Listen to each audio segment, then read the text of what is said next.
ॲपलच्या दुनियेत जेव्हा एखादी नवीन चिप येते ना, तेव्हा ते फक्त एक साधं अपग्रेड नसतं. ती एक क्रांती असते. आणि M5 चिप्ससोबत ॲपल नेमकं हेच करते.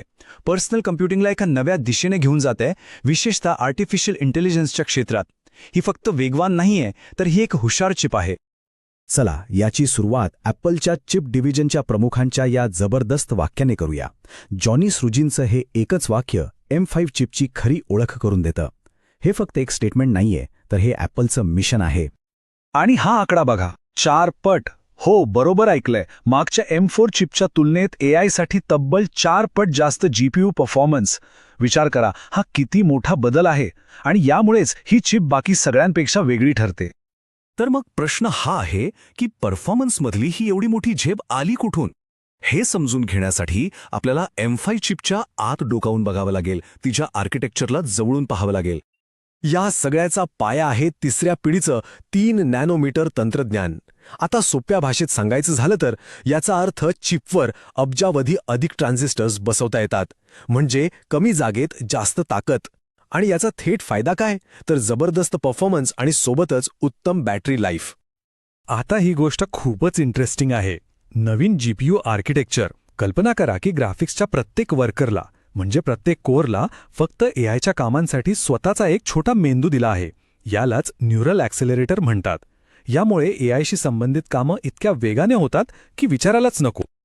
हे तर ॲपलचं एक सिक्रेट वेपन राहिलं आहे. Unified memory architecture. म्हणजे CPU, GPU आणि न्यूरल इंजिन हे सगळे एकाच मेमरी पूलमधून डेटा घेतात. यामुळे डेटाची इकडून तिकडे ने-आण करावी लागत नाही आणि सगळं काम विजेच्या गतीने होतं. M5 मध्ये तर ही मेमरी बँडविड्थ जवळपास 30% वाढली आहे. आणि ही टेबल बघा, M4 आणि M5 मधला फरक लगेच लक्षात येतो. CPU परफॉर्मन्स 15% वाढलाय, ग्राफिक्स 45%. पण खरी गोष्ट आहे GPU AI परफॉर्मन्समध्ये 4 पटींपेक्षा जास्त वाढ.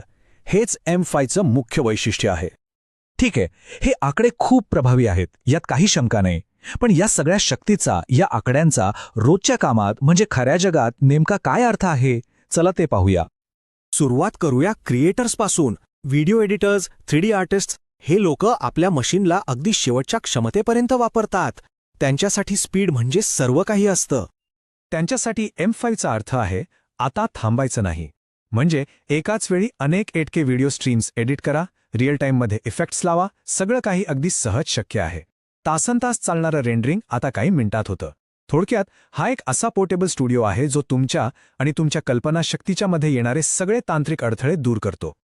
पण ही ताकद फक्त क्रिएटर्सपुरती मर्यादित नाही आहे. जे लोक भविष्याचं तंत्रज्ञान घडवत आहेत म्हणजे AI आणि मशीन लर्निंग डेव्हलपर्स, त्यांच्यासाठी तर M5 एक मोठी संधी आहे.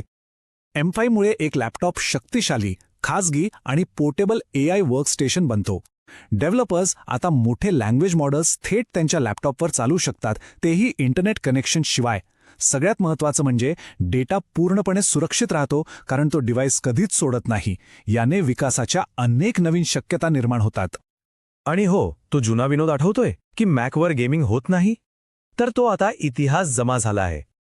M5 मुळे मॅकबुक एक जबरदस्त गेमिंग मशीन बनलं आहे. तिसऱ्या पिढीचं हार्डवेअर ॲक्सेलरेटेड रे ट्रेसिंग. यामुळे गेम्समध्ये प्रकाश, सावल्या आणि प्रतिबिंब इतके वास्तविक दिसतात की जे पूर्वी फक्त हाय एंड डेस्कटॉप कॉम्प्युटर्सवरच शक्य होतं. सायबरपंकसारख्या हाय एंड गेम्समध्ये सुद्धा तुम्हाला एकदम स्मूथ गेम प्ले मिळतो, तोही एका पातळ आणि हलक्या लॅपटॉपवर. तर मग ॲपल हे सगळं कसं साध्य करतंय जिथे इतर कंपन्यांना झगडावं लागतंय? याचं उत्तर त्यांच्या रणनीतीमध्ये आहे. त्यांची विचार करण्याची पद्धतच वेगळी आहे. आता स्पर्धा फक्त सर्वात वेगवान कोण याची राहिलेली नाही, तर सर्वात स्मार्ट आणि कार्यक्षम कोण याची आहे. ॲपल परफॉर्मन्स पर वॉटवर लक्ष केंद्रित करतं, म्हणजे कमीत कमी वीज वापरून जास्तीत जास्त शक्ती मिळवणे. यामुळे बॅटरी लाईफ उत्तम मिळते आणि लॅपटॉप गरम होत नाही. इथेच ॲपलने मोठी आघाडी घेतली आहे. इतकी सगळी ताकद बघितल्यावर एक शेवटचा आणि महत्त्वाचा प्रश्न मनात येतो. ही चिप नक्की कोणासाठी बनवली आहे? सगळ्यांनाच याची गरज आहे का? बघा, जर तुमचं काम video editing, 3D art, AI development किंवा प्रो लेव्हल गेमिंगशी संबंधित असेल तर तुमच्यासाठी M5 फक्त एक अपग्रेड नाहीये, ते एक खरं गेम चेंजर आहे. हे अशा लोकांसाठी आहे ज्यांना त्यांच्या कामात कोणतीही तडजोड नको असते. मात्र एक गोष्ट प्रामाणिकपणे सांगायला हवी. जर तुमचं काम ब्राउझिंग, ईमेल किंवा ऑफिस डॉक्युमेंट्सपुरतं मर्यादित असेल तर M5 ची शक्ती तुमच्या गरजेपेक्षा खूप जास्त आहे. अशा कामांसाठी M3 किंवा M4 चिप्स आजही उत्तम आहेत. तर मुद्दा हा आहे की M5 फक्त एक प्रोसेसर नाहीये. ही एक संपूर्ण इंटेलिजंट सिस्टम आहे. ही AIच्या युगासाठी तयार करण्यात आली आहे. इथून पुढे आपली उपकरणं फक्त आपले आदेश पाळणार नाहीत, तर ती निर्मितीच्या प्रक्रियेत आपले बुद्धिमान भागीदार बनतील. आणि हाच विचार आपल्याला एका अंतिम प्रश्नाकडे घेऊन जातो. जेव्हा एवढी प्रचंड शक्ती आपल्या हातात येते तेव्हा आपण कोणत्या नवीन गोष्टी निर्माण करू, कोणत्या नवीन कल्पनांना जन्म देऊ, हे पाहणं खरंच खूप रोमांचक असणार आहे.